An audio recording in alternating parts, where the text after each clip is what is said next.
Ha sido un equipo nuevo el que ha tomado las riendas de la consejería en Canarias y como equipo nuevo hemos tenido que irnos adaptando poco a poco a la realidad de la consejería. Hemos querido afrontar inicialmente un problema que percibimos rápidamente y es un problema de planificación que tenía la consejería en Canarias. Apenas había planificado nada. Es cierto que en los últimos años, por las circunstancias que ha habido socioeconómicas, ha impedido que se pudiera hacer una planificación real y hemos acometido esta primera etapa una tarea de planificación importante. El plan de salud estaba elaborado pero no se había aprobado el Parlamento, lo hemos llevado nuevamente al Parlamento. Hemos acometido la elaboración de un plan de urgencia, que no teníamos desde hacía 20 años en Canarias un plan de urgencia sanitaria. Hemos acometido el plan de cuidados paliativos, que no teníamos un plan de cuidados paliativos. Tenemos que acometer un plan de infraestructuras que quedó cerrado el del año 2010 y no habíamos vuelto a tener un plan de infraestructura. Tenemos que retocar el plan de recursos humanos, bueno, en suma, una tarea de planificación muy importante que nos va a llevar años, pero que bueno, hemos empezado a acometer ya. El primero que vamos a presentar es el plan de urgencias, que tenemos que presentarlo en el mes de julio. El plan de salud está en el Parlamento, esperamos que en los próximos meses también salga del Parlamento ya definitivamente aprobado y bueno, empezaremos un poco a trabajar con esa planificación. También hemos en esta primera etapa querido cerrar la oferta pública de empleo del año 2007, que está abierta en Canarias desde el año 2007. El próximo 15 de mayo hacemos el último examen, que por cierto es el más numeroso. Tenemos casi 47.000 personas que se presentan a la categoría de auxiliar administrativo. Y bueno, con eso intentar cerrar definitivamente la oferta pública del año 2007 y empezar a trabajar con las que ya tenemos en marcha en menor medida, porque la idea ahora es ir haciendo ofertas públicas de empleo en pequeñas cantidades y anuales para no atiborrarnos como pasó con el año 2007 y seguir con esa tarea. Por otra parte, en el capítulo de inversiones e infraestructuras hemos querido retomar obras que con motivo de la crisis económica quedaron paralizadas, sobre todo obras de atención primaria que habían quedado paralizadas, y terminar la red básica de hospitales, que es el Hospital General de Fuerteventura, que no está finalizado, y dos hospitales comarcales en la isla de Tenerife, que también llevan casi 10 años en fase de construcción inacabada, ¿no? Y en esa tarea nos hemos metido.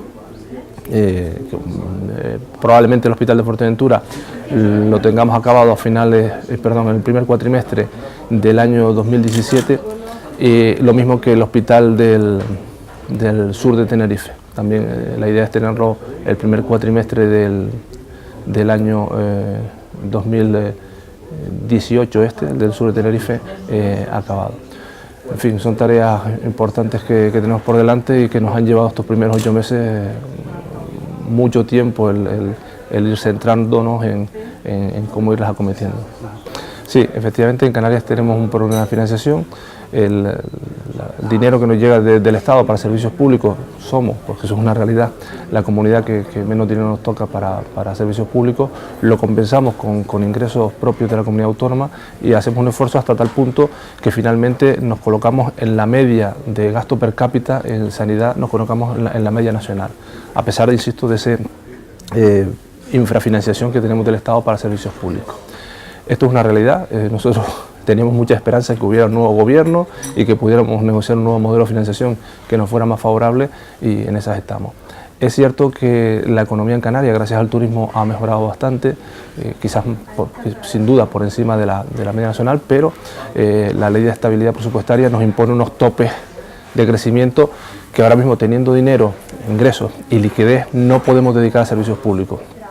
Pero bueno, estamos quizás de las comunidades que mejor estamos situados, y sobre todo, como saben ustedes recientemente, somos de las pocas comunidades que hemos cumplido el objetivo de déficit. En ese sentido estamos bien posicionados, pero con poco dinero. Y tenemos una realidad que es la fragmentación y la insularidad, ¿no? La fragmentación de nuestro territorio. Yo siempre cuento que no hay en España ninguna comarca, región, ciudad que con menos de 10.000 habitantes, como tiene la Isla del Hierro, que tiene menos de 10.000 habitantes, tenga un hospital donde hay un escáner, un servicio de urgencia, una matrona de guardia, hemodiálisis.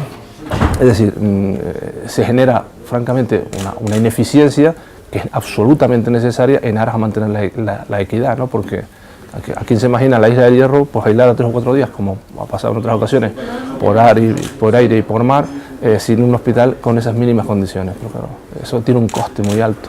pero tenemos que mantenerlo y somos conscientes de que es así, ¿no? Esto pensamos que no está adecuadamente valorado cuando se plantea la financiación de servicios públicos para un territorio alejado como es Canarias y fragmentado. Esto, tenemos la impresión de que nunca ha calado ese mensaje de que pues hay habitantes en esas islas y necesitan unas prestaciones en sanidad, en educación, que son distintas francamente a otros territorios, exceptuando Baleares, en cuanto a su necesidad de financiación, porque eso claramente es ineficiente, pero en aras a la equidad hace falta que esté allí esos servicios públicos. Donde más ha sufrido esta etapa que hemos tenido de déficit de financiación son las infraestructuras. Tenemos que finalizar infraestructuras. Antes le decía unas cuantas que hemos logrado reiniciar, pero hay otras que no hemos logrado reiniciar y que tenemos que reiniciar. En suma sería cerrar bien cerrado el hospital de Fuerteventura con una buena dotación y los hospitales del norte y del sur de Tenerife. Y luego, sobre todo, importante, recuperar derechos perdidos por el personal. En Canarias, fíjese, en el año 2009 el gasto sanitario fue de 3.000 millones de euros. Estamos trabajando ahora con un presupuesto de 2.635 aproximadamente. En resumidas cuentas, estamos con aproximadamente 375 millones menos que el año 2009. Básicamente se perdió dinero en infraestructura y en recortes de derechos de personal. Por ejemplo, hemos bloqueado completamente la carrera profesional, se suspendieron todo tipo de programas especiales. Entonces, si volviera dinero, pues lo dedicaríamos a eso, a las infraestructuras que tuvimos que paralizar y a recuperar derechos del personal, reactivar la carrera profesional, poner en marcha programas especiales. Hemos logrado contener el crecimiento de las listas de espera, pero no las mejoramos, es una realidad. Tenemos un problema con las listas de espera, las tenemos contenidas, no se nos salen de los números, pero no mejoran.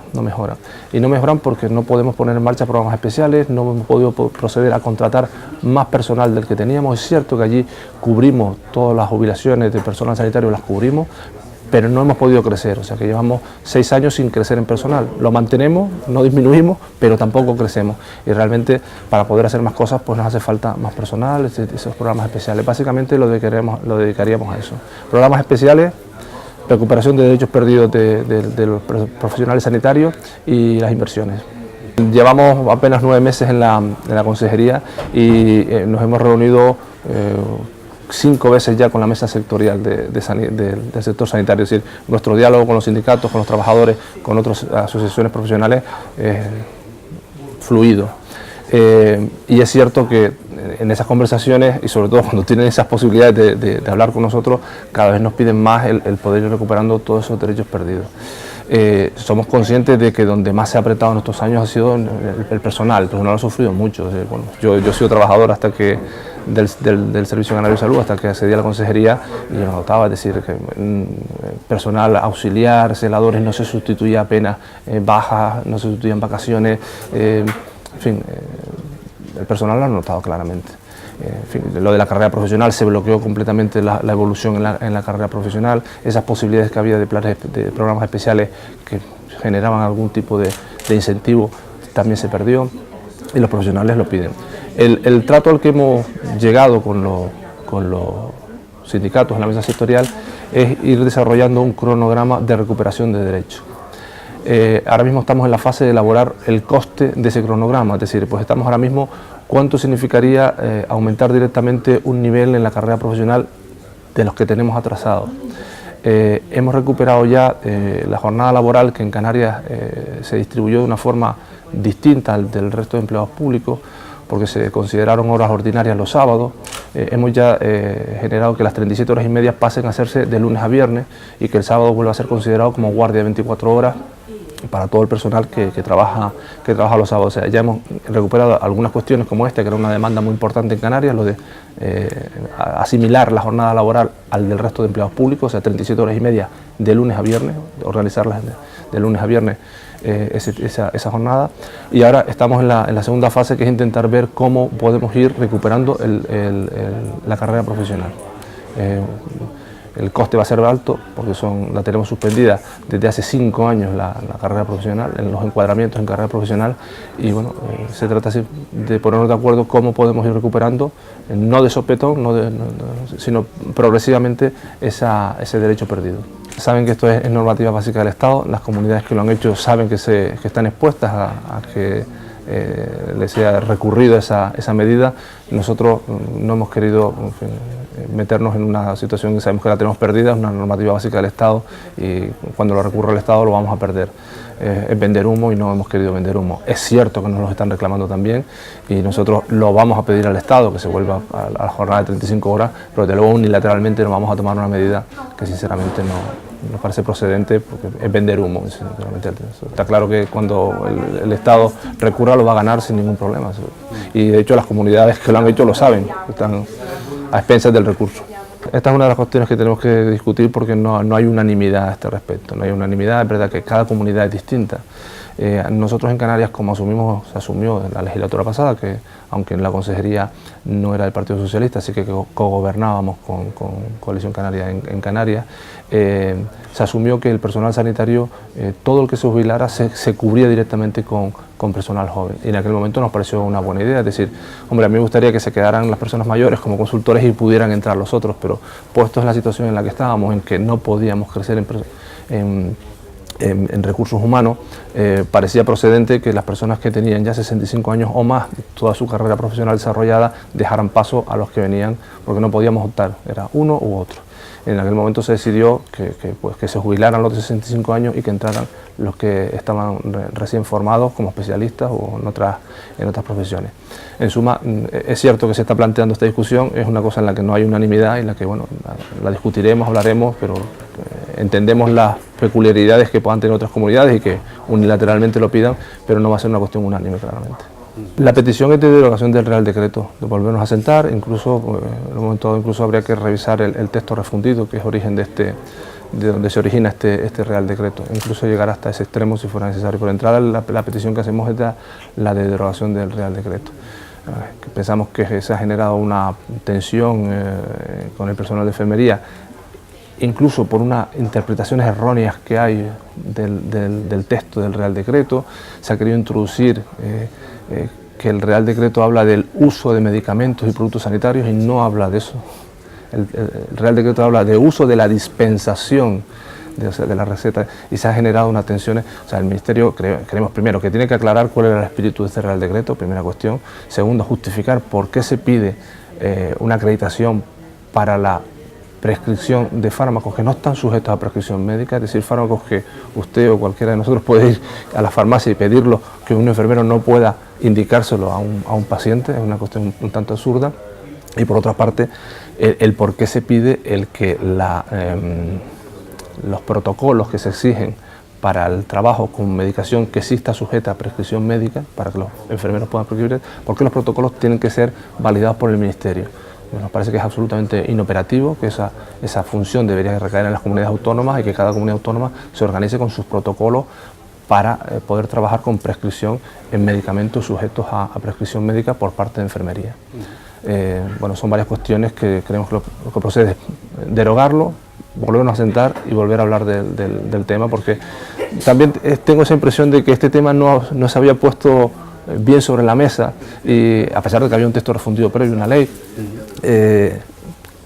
había muchas personas, o bueno, la mayoría ignoraban de qué trataba esto, y una vez que se ha puesto el Real Decreto sobre la mesa es cuando todo el mundo se ha alarmado, ¿no? Realmente yo creo que había motivos para la alarma incluso desde que salió el texto refundido, ¿no? En julio creo que fue cuando salió el texto refundido.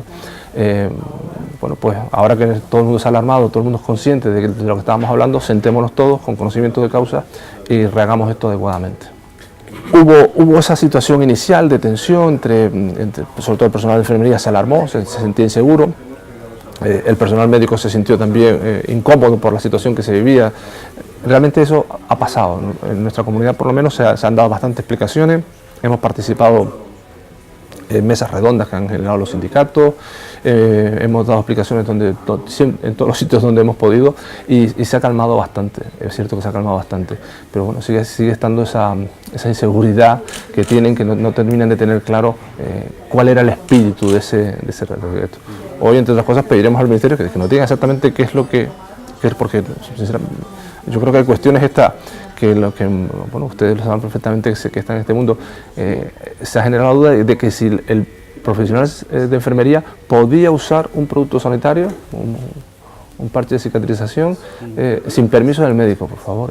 No puede ser ese el contenido, el espíritu del Real Decreto, bloquear un tipo de... Está claro que no lo es. Pero el Ministerio no ha salido a dar esas explicaciones. Hubiera estado bien que hubiera salido, hubiera dado una interpretación, hubiera calmado un poco la situación. Nos hubiera parecido mal el tema de la acreditación, el tema de los protocolos validados desde el Ministerio, pero bueno, pero por lo menos hubiera tranquilizado un poco la tensión esa que hubo en enfermería por una cosa que sinceramente a mí me parece que no tenía razón de ser, que era esta mala interpretación del uso de, que para mí es uso de la dispensación, es uso de la receta, y se ha querido transmitir que es uso del producto sanitario o el medicamento. La impresión que da es que la Organización Médica Colegial presionó para que esto fuera de otra manera. Yo no he estado en esas mesas de negociación, pero lo que cuenta la Organización de Enfermería es que fue una presión de la Organización Médica Colegial. Yo creo que si fue así, mal hecho estuvo y ha generado un problema que no tenía que haber sido, está claro. Se están viendo que va a haber unas elecciones. Aparentemente parece que estamos abocados a que va a haber elecciones y bueno, todo el mundo vuelve a posicionarse otra vez y a estar presente en medios y bueno, pues entiendo que tiene que ver con esto. Es decir, se pasaron 2 meses o 3 meses casi sin estar en los medios, sin dar ni buenas ni malas noticias, y ahora pues bueno, se da una situación que es que las expectativas de que va a haber elecciones son claras, evidentes, y vuelve todo el mundo a posicionarse y da esa impresión, sinceramente da esa impresión. Bueno, la política es así. Yo también soy de los que pienso de que no hace falta ser médico o profesional sanitario estrictamente para ser ministro de Sanidad, lo pienso abiertamente, pero sí es necesario que sea conocedor del sistema. Lo que no se puede es alguien que no tenga nada que ver con el sistema, no haya tenido ningún contacto con el sistema en su trayectoria profesional, política, etcétera, caer en un Ministerio de Sanidad y tardar un año en entender las cosas. Dicho esto, hay muchos profesionales que no son médicos y que tienen mucho que ver con el sistema sanitario. Yo creo que lo principal es que sea conocedor del sistema sanitario. Y luego, desde el punto de vista ya de las comunidades, que sea sensible a la situación, nuestra política territorial en cuanto a autonomías, ¿no? Yo creo que el ser conocedor de que esto funciona contra asistencia sanitaria a través de las autonomías, y que somos las autonomías quienes damos la prestación de servicios sanitarios, es importante. O sea, que entienda que todas estas decisiones que se toman a nivel nacional, ya sea en el seno del Consejo Interterritorial, en el propio Ministerio, trascienden de forma importantísima para las comunidades, porque somos los que damos la asistencia sanitaria, que es lo que los ciudadanos ven, y eso es trascendente también. O sea, que sea una persona sensible con las comunidades autónomas y que sea una persona que conozca el sistema sanitario. Esas serían las características que debería tener un ministro de Sanidad. En el área sanitaria era probablemente de las pocas en las que había un consenso en casi todos los partidos, pero bueno, el por qué no se ha llegado a un pacto, visto cómo están las circunstancias, es difícil de explicar, ¿no? Básicamente yo creo que lo que ha pasado es que hay quienes han pensado que con 60 o con 70 diputados se tenía derecho a aplicar su programa al 100%.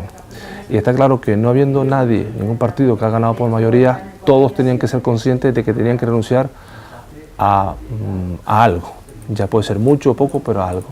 Y tengo la impresión de que hay algunos que han pensado que tenían derecho a no renunciar a nada. Y ese es el problema. Para mí, como partido político, como partido socialista, pues me resulta duro ir a una mesa de negociación y renunciar a cuestiones que están en mi programa y que son parte de nuestra ideología, pero por la gobernabilidad tienes que renunciar a determinadas cosas. Y esta parte, que algunos partidos sí que han asumido, hay otros que no.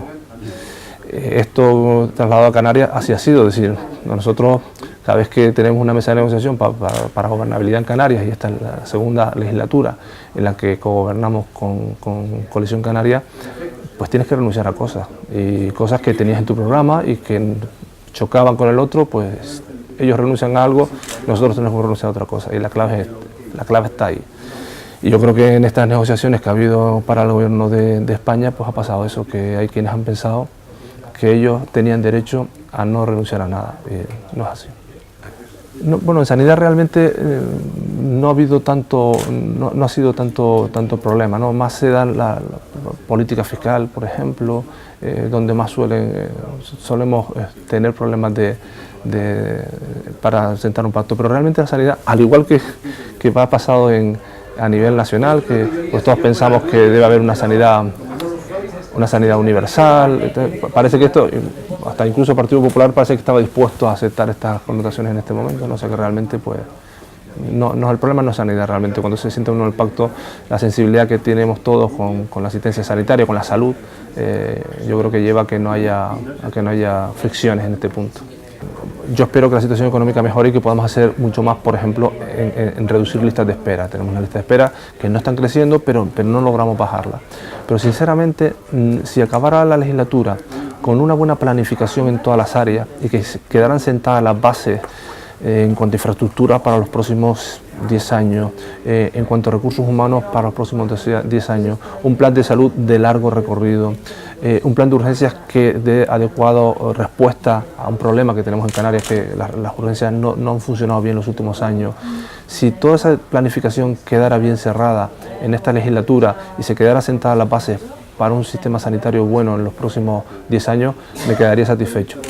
Si además hubiera una buena financiación y tuviéramos economía, el abordar las listas de espera y que los ciudadanos tuvieran esa impresión de que estamos mejorando progresivamente. Las listas de espera nunca desaparecerán, pero sí que deberían llevar una tendencia a ir disminuyendo, y para que los ciudadanos confiaran más en el sistema. Ese también sería un objetivo importante.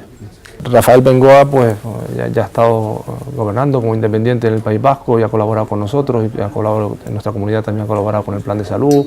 Y la verdad que es un personaje, yo creo que de reputación y solvencia como para ocupar un puesto de ese tipo. Sí, probablemente puestos candidatos sobre la mesa, el candidato muy deseable, ¿no? Es verdad que su perfil político no es fuerte, es un perfil más técnico que político, pero sí que podría ser un candidato de interés para el país. Yo creo que el Partido Socialista ha sorprendido siempre cuando ha nombrado ministros de Sanidad, ¿no? Incluso cuando nombró a Bernat, nadie esperaba que fuera a ser Bernat, ¿no? O sea que siempre, con eso hemos sido siempre sorpresivos, no ha habido tampoco... No, pero tenemos muchas personas, como podido ser, comunidades donde hemos tenido excelentes consejeros, consejeras de sanidad, bueno, en Andalucía, en Extremadura. Yo creo que tenemos mucha cantera para eso. Es verdad que lo de Rafael Bengoa suena por encima de todo eso, pero la cantera que hay es magnífica para tener consejeros de sanidad con experiencia, con conocimiento del sistema, muchos de ellos no profesionales sanitarios, pero bueno.